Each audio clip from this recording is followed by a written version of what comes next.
How to survive the media apocalypse, and voice control. It's not as big as you think. This is episode 75 of Media Unplugged, the podcast that goes behind the spin to reveal what's really happening in media. Media Unplugged with Tom Asacker and Mark Ramsey. Welcome to Media Unplugged. I'm Mark Ramsey. And I'm Tom Asacker. Tom, how in the world are we going to survive the media apocalypse? Do you know it's coming? I don't know. The way you even started off, how to survive the media apocalypse. It's like you should have said, how to survive the media apocalypse. I'm a little more soft-spoken than that. Exactly. Especially, it's interesting because this article references BuzzFeed, and yet it was written before BuzzFeed's announcements, I think it was yesterday, that they've got a layoff of more than 100 people. It's a prescient article, then.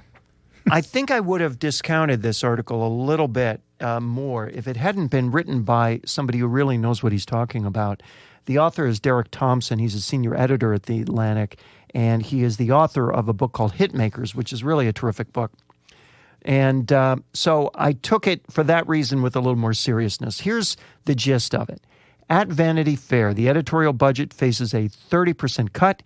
At the New York Times, ad revenue is down $20 million annually after 9 months. Oath, the wonderfully named offspring of Yahoo and AOL's union, is shedding more than 500 positions as it strains to fit inside the Verizon conglomerate. We talked about BuzzFeed's layoffs and so on down the line.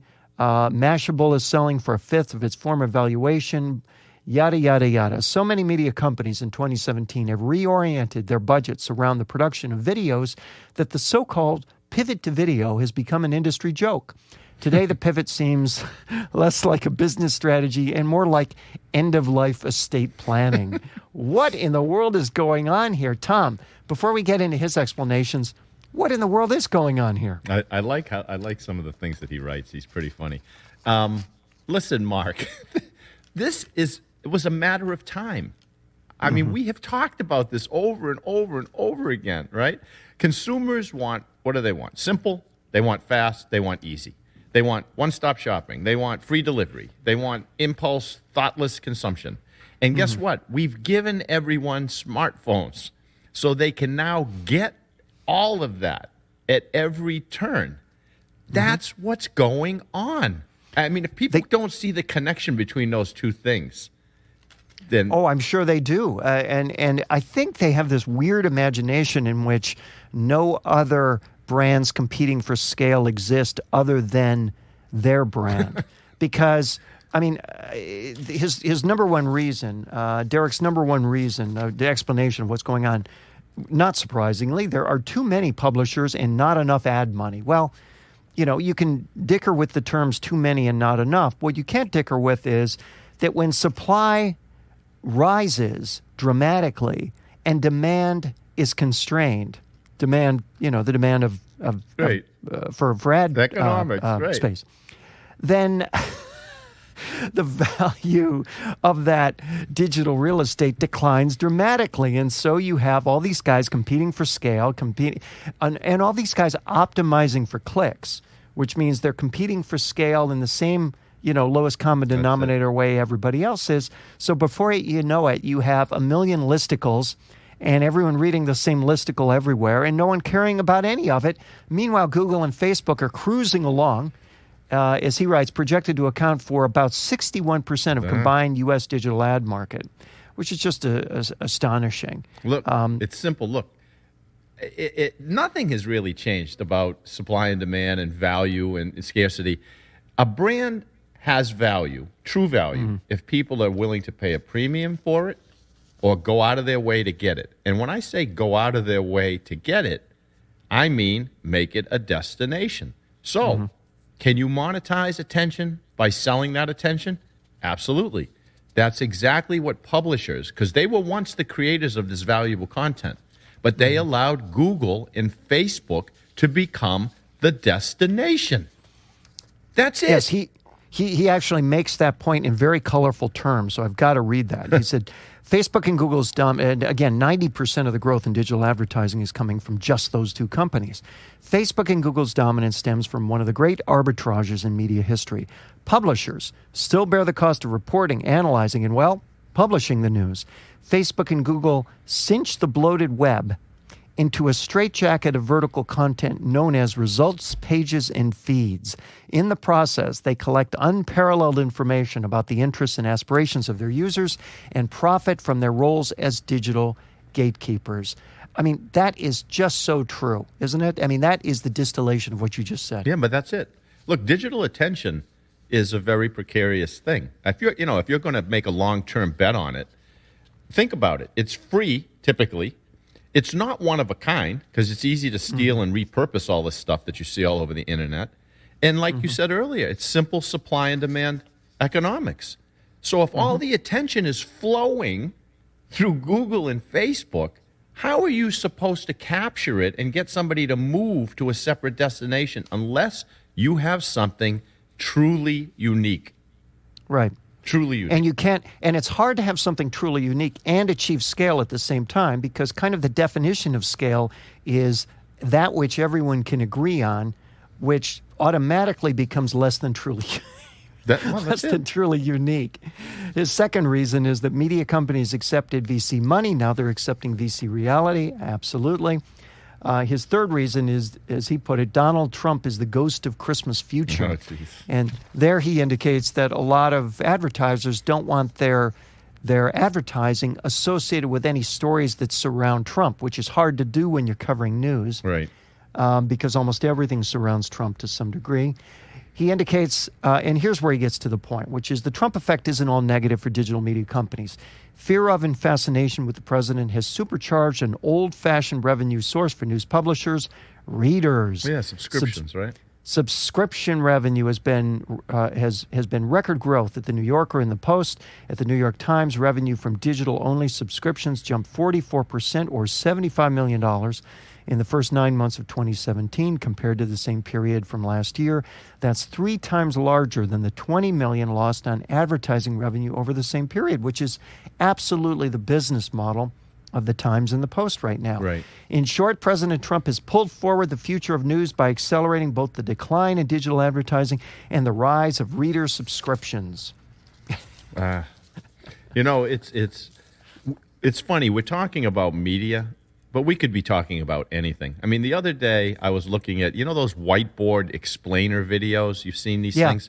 Okay. Oh, yes. Okay, guess what? About 10, 15 years ago, I knew a guy who owned a business that created those videos. He charged, Mark, $10,000 a minute of completed animation. So fast forward to today, you go to this website, Fiverr.com. You can get a comparable animated explainer video for $250.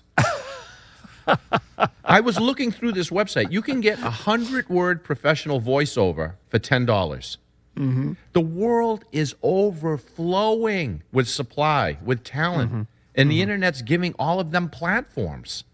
I mean, look, he concludes by saying, doom is coming for companies that rely on an unlimited supply of VC money, floating them until they crack a non-existent code to advertising, right? But look, no one is going to escape this. I just read, and I know you're aware of this, that the second largest radio company in America just filed for bankruptcy protection. Yes, right? I happen to be aware of that. Yes, I do. And guess what? The largest is likely to file soon as well. So nobody's immune to this. No, nobody is immune to that. And so that sent me towards his solution. All right. And that's where he gets down to it. He said, the New York Times is leading the trend. In 2000, circulation revenues accounted for, 2000, by the way, is a million years ago. It's not 17 years ago. Circulation revenue accounted for 26% of its business. Last quarter, Circ and online subscription accounted for 64%, fast heading towards 100%. He said the near future of digital news may be as tumultuous as the near past, but it's tough to imagine that readers and viewers will be ill-served by news organizations exchanging a fixation with breadth of scale with a renewed devotion to making a product worth more than $0 to its audience. As he closed, pivot to readers. And the one thing I thought about this, though, Tom, is can everyone necessarily follow the example of the New York Times and the Washington Post? Isn't there a reason why the New York Times and the Washington Post, or the New York Times and the Washington Post? Can the San Diego Union Tribune do that? What about if you're not a brand in that category? And what if you're not a newspaper? What if you're trying to create other genres of information which are of value? I mean, isn't it a lot more difficult than what he's implying? Don't you have the problem? Because although there's tons of content and talent in ready supply, it's not all equally distributed, right? No, you're right. Look, it comes down. Listen, like I said, this affects everyone, especially anyone that's trying to put information out on the internet for sale, or even to get people to look at it, to take their time to look at it. Because if that person who's taking their time to look at something, and especially if they're going to pay for it, and I don't care how much it is, if they don't believe that there's some expectation of value at the end of it, if there's something that they desire uniquely that they believe they can get from you, they'll do it. But if not, my goodness, look at the free content that's all over the internet and YouTube and everywhere you go. Why should I spend my money on something that I can get anywhere? Well, you know, it was not that long ago that the newspapers were arguing that the fact that they were giving out all this stuff for free over the internet was a big mistake because they were training to people to a price point of free. And increasingly, it's clear that that's correct.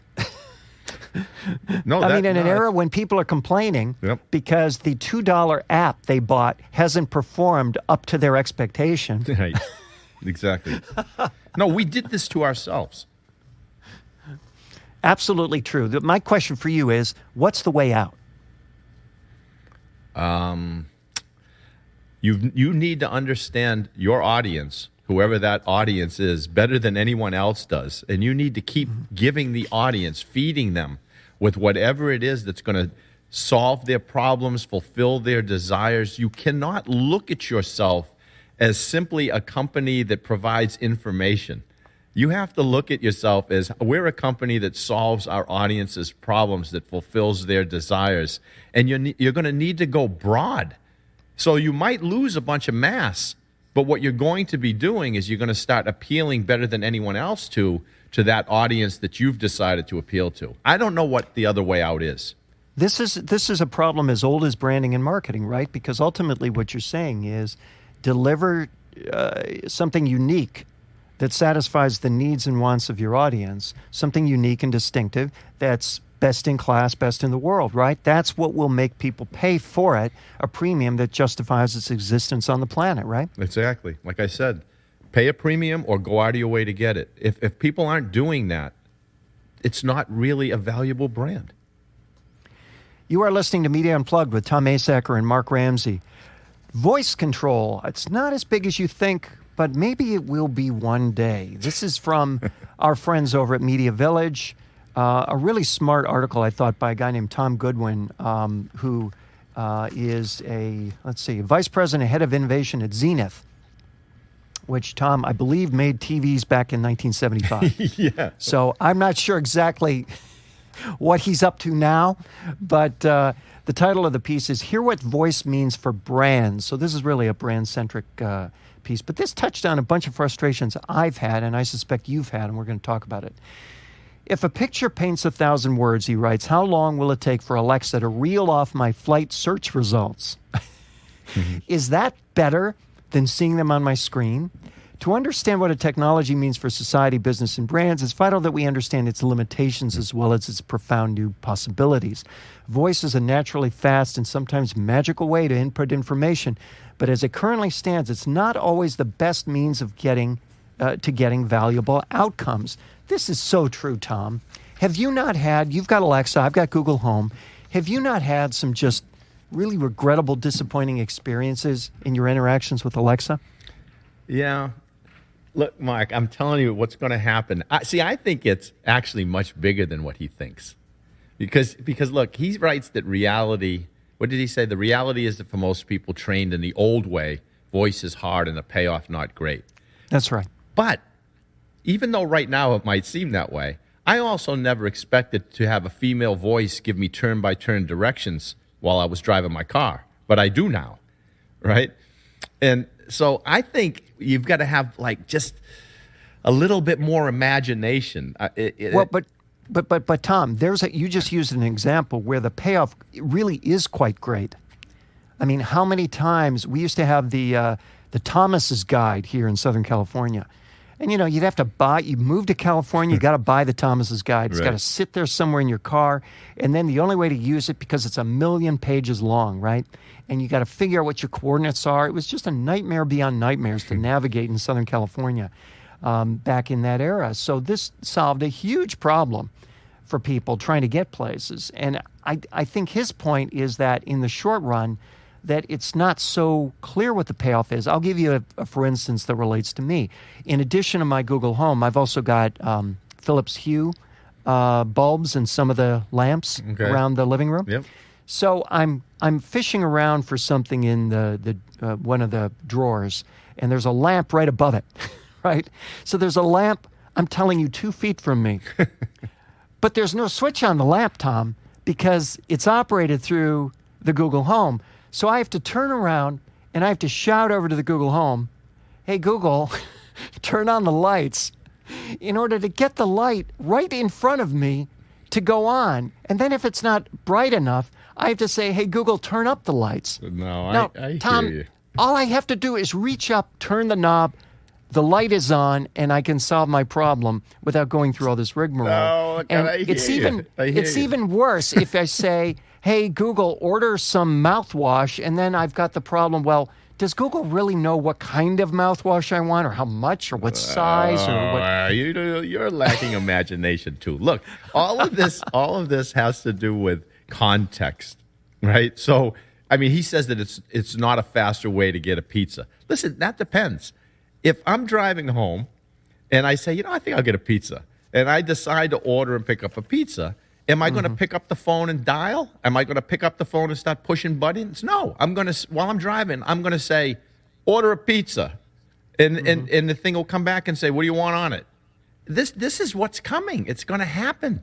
Or let's say you're driving and you're bored and you say, "Hey, what are the most popular business books right now?" And then the answer comes back, all of Tom Asacker's books. No, but say the answer comes back and it starts listing them for you, right? The 1 hour work week, whatever. And you say, "Oh, stop, read the introduction," and it reads it. Then you say, "Okay, order it, download Audible right now." Stuff is coming, I'm telling you. We have to be fair to this guy because he makes a very clear distinction. I want to make sure we get to his distinction, which addresses exactly that. Because he says, look, we need to take both a short and a long-term look. He said, Amara's law, I'm not familiar with Amara's law, but apparently that's the one that says short-term effects of technology are often overstated while long-term impact is often underestimated. And that's what he's saying here. He's saying that these projections that Gartner thinks that by 2020, 30% of searches will be done without a screen and that the connected speaker will be the fastest adopted product ever. He thinks those are overstated. On the other hand, he said, look, it's not about voice, it's about AI. It's about artificial intelligence. Of course. And you will certainly acknowledge, Tom, that the state of AI today is not nearly to the point where those requests you just illustrated can be properly satisfied by simple asking of questions into your digital device, they're right? They're coming, Mark. I'm telling you. Of course they are. But Of course they're coming. But they're coming faster than you think. I'm going to tell you something. This is what's going to happen. Next year, after the holidays, you're going to be sitting on your couch, and the jeans that you purchased in August are going to be strangling you because of all the food you ate for the last few months. But you love those jeans. And you know what you're going to do? You're going to say, "Alexa, buy those jeans again, but with 2 additional inches on the waist size." And these things are just going to show up at your house. I hear that, and he's acknowledging that that's coming. I think he's skeptical that it's happening quite as fast as you're saying, although I think we all know it's coming. The other thing he made a point of that I think is important is to say, look, recognize that just because you can order those jeans, the question is what brand of jeans? So there's still the problem of kind of awareness, recognition, brand value, all those other things. Brands still matter in this universe, in other words. And you're still going to need a way to kind of know about these brands, recognize these brands, be aware of these brands, care about these brands, recognize the distinction of these brands, see the image, the mental image of yourself in these pants. And as a result, the importance of advertising and marketing will remain. Oops, you're skeptical. Let me hear it. I don't know. I'm going to be sitting around and I'm going to be saying, "I need detergent." And I'm going to say to the speaker, what detergent's Mark Ramsey buying? And they're going to say, he's buying Tide. I said, well, give me some Tide then, because he's probably checked out the price and everything.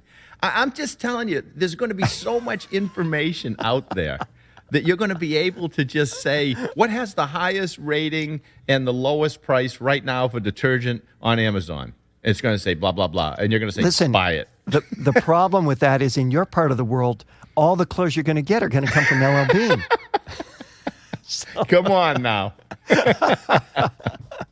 Okay, it's time for rants and raves, Tom. You have something good this week? Well, this is, believe it or not, this is a rave, but Wow. it sounds like a rant when I start. So that's a little twist. So did you hear that as part of Spotify's effort to diversify, its streaming music platform, you can now buy makeup on their website? No. Uh-huh. So we all know that they expanded into merchandise sales last year, right? They partnered up with Merch Bar, so they sell artist T-shirts, posters, bags, vinyl records, other accessories. So you have a profile page if you're an artist, and you can sell these things right there on the page. But this new offering is an expansion of that partnership, and it allows fans to what they call shop the look of a particular artist by buying lipstick, eye pencils, other cosmetics. So right now, it's an experiment, and they're doing it with Texan pop starlet Maggie Lindemann. So she has 7 million fans listening to her on Spotify. So Spotify's partnering with Pat McGrath to offer beauty products in this innovative way to connect their artists directly with the fans in the place where they already go to enjoy their music, which is Spotify.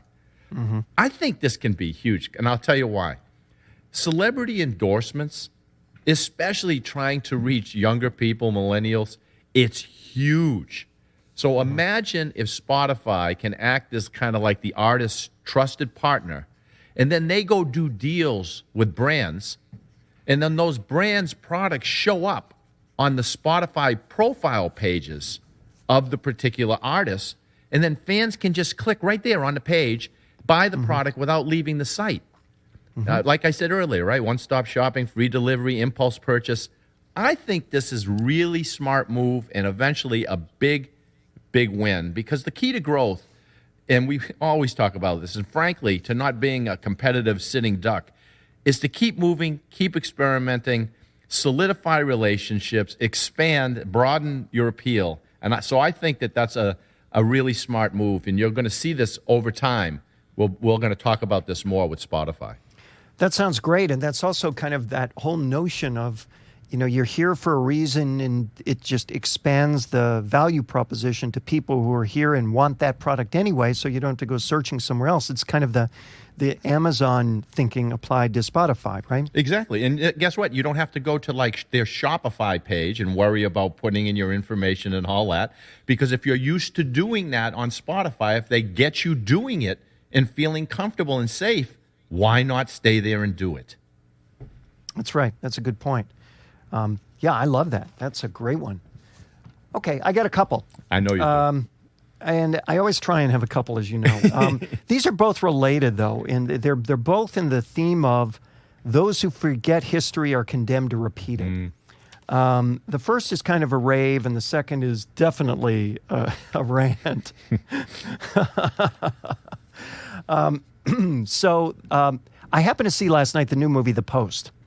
This is the Steven Spielberg movie about the Washington Post and the publishing of the Pentagon Papers back in the early 70s. It opens at the end of December, and I got to see it last night. And it's, first of all, it's really good. It starts slow, I would say, but it finishes very strong. And of course, you're going to hear a lot of buzz about it because pretty much everybody who's anybody in Hollywood is in it, number one. And number two, it's Spielberg. And number three, it opens at the end of December for a reason. That's not a coincidence. But the thing about it is he has a way lately, I think, of picking movies which are built for the zeitgeist. And this particular one is not only positioned for an era where we're doubting kind of the value and veracity of journalism in a democracy, but also it addresses the role of women in society, because there's Katharine Graham, publisher of the Washington Post, in a world of mostly old white men. In fact, the cast is almost entirely older white guys, and Katharine Graham, played by Meryl Streep, quite well, as you would expect. So those two things, I think, really make it unique. And I think if you see it pushed towards Oscar contention, it's really going to be because this is the movie people wish were real now. Right now. The role of women in society, there's a scene in the movie where they have this is not spoiling, this is history, but they win their case and they're able to publish the Pentagon Papers. And she's walking down the Supreme Court steps and she's surrounded by, and the guys from the New York Times are giving the news conference and there's throngs of reporters and people. But Katharine Graham is walking down the steps off to the side. No one's really paying that much attention to her, but she's thronged by women, just nothing but women. I mean, and you can see this is like a kind of a subtle, in a Spielbergian way, way of kind of communicating that all these women on the steps of the courthouse, of the Supreme Courthouse, are thronging Katharine Graham because she is kind of alone, the symbol of women in society and what a woman can do in society. It's really, not that subtle, but nevertheless quite powerful. So I think you're going to be seeing a lot more about that. And it's clearly, I will say, the best ad for the Post since All the President's Men, flat out. So look for that one in movie theaters at the end of December. Interesting timing, don't you think, though? Considering how long from beginning to end it takes to actually bring a movie to the big screen? It is, but I think this moment has been, I think you could feel this a couple years ago. Okay. So I'm not altogether surprised. What was interesting to me was relative to this, this Alabama Roy Moore election. I was thinking, gosh, are they going to release this movie in advance of that election? Right. And the answer is no, because Oscar's much more important than politics. Right, exactly. So the second one, again, related to this theme of those who forget history are condemned to repeat it.